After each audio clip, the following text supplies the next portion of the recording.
Hello, I'm Ms. Carmagno, and this is a short video on philosophers. I'm going to start by sharing my screen. So the first question that I want to ask you is, what is a philosopher? A philosopher is someone who thinks deeply on a wide variety of topics in order to gain wisdom and understanding. These people were first seen in the world in ancient times when the successes of the Greek and Roman empires created opportunities for people whose sole job was to think deep thoughts and study the world. But the philosophers that we're going to be talking about are the ones that come after the scientific revolution. The scientific revolution has created a new form of thought in the world. People are trying to use science, investigation, and experimentation to explain the mysteries that surround them. And they need really deep thinkers to do that. So a whole new profession is created in Europe where people just think about things. We actually still have philosophers today, and I wanted to start by introducing you to some of them, just so that you can see that the concept of being an expert in something and really studying it deeply is incredibly valuable to society. The first philosophers I want to introduce you to are Jos de Mol, who thinks about the impact of technology on humanity and art, Talia Becher, who thinks about the impact of rigid and fluid gender norms in society and how they impact people as they develop, Joseph Akile Memembe, who thinks about the relationship between power and the ability to inflict violence on others. We've got Elizabeth Ashford, who thinks about the interconnectedness of global systems and what our responsibilities are to each other and to our planet. Tupac Amaru Shakur, who thought a lot about the experience about being both a part of the United States and forever separated from its promise. And my personal favorite, Jean-Paul Sartre, who thinks about what it means to exist. But that's not all. Maria Lugones thought about how people, especially Latinx people, could be more free. Bina Gupta thinks about morality and what is considered right and wrong across cultures. And Brian Hucks, another favorite of mine, thinks about the universe and our place in it. As you can see, these people study science, philosophy, thinking, culture, literature. They think about a lot of things and they investigate them deeply, put them together, and come up with new understandings.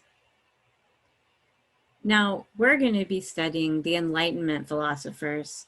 This is a group of people who thought about what good government should look like. They lived after the scientific revolution, so reason and individual value are super important to them.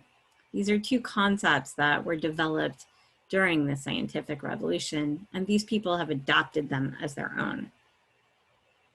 The first person that I want to talk about is John Locke. He was an English Enlightenment philosopher, and he lived during the Glorious Revolution, which was a peaceful transition of power in England that really influenced him. He saw that change could happen without war. He wrote a book called The Two Treatises of Government, where he argues that people are born naturally free and that they are granted natural rights from birth, and that these include the right to life, the right to liberty or freedom to do whatever they want to as long as it doesn't harm anyone else, and the right to own property. He believed that people create government to protect these natural rights because it is possible to lose them to others. And he also wanted to get rid of governments that weren't doing their jobs. So if your government was bad, he thought you could replace it. Our next philosopher is Jean-Jacques Rousseau. Rousseau was born in Geneva, Switzerland, but he later moved to France. He is convinced that people are kind and smart and love each other and are good at helping each other. He thinks society creates a couple of bad apples and that those people corrupt others, and that's why there's evil in the world. But for the most part, people are good. He wrote a book called The Social Contract. And in this book, he argued that people should have as much individual freedom as possible. They needed to be able to follow their own happiness. And he believed that government was formed by a social contract, and that direct democracy was the best way to go about making decisions. He also thought that government was responsible to the people, and that if the people weren't happy with the government, they should get a new one. Mary Wollstonecraft is our third philosopher. She's English as well, and she's a self-educated woman. She has to be self-educated because there weren't a lot of opportunities for women to gain education in her time period. She's kind of a rebel. She refused to marry the man that she loved, even though she had children with him. She's a wonderful artist and a teacher. She's a little unstable because she spent her entire life being told she was doing the wrong thing. She wrote a book called The Vindication of the Rights of Women. And in this book, she argues that women are not respected by men in society, but that they should be. That society is keeping women down, and that women must receive an equal education and have equal opportunities as men. They have the ability and they deserve that equality, especially in her society, which valued equality among white men. And our last philosopher for this mini lecture is Francisco Javier Claviero. He is a Mexican philosopher. He's a highly educated Jesuit priest living in Mexico during this period, and he specialized in Mexican history.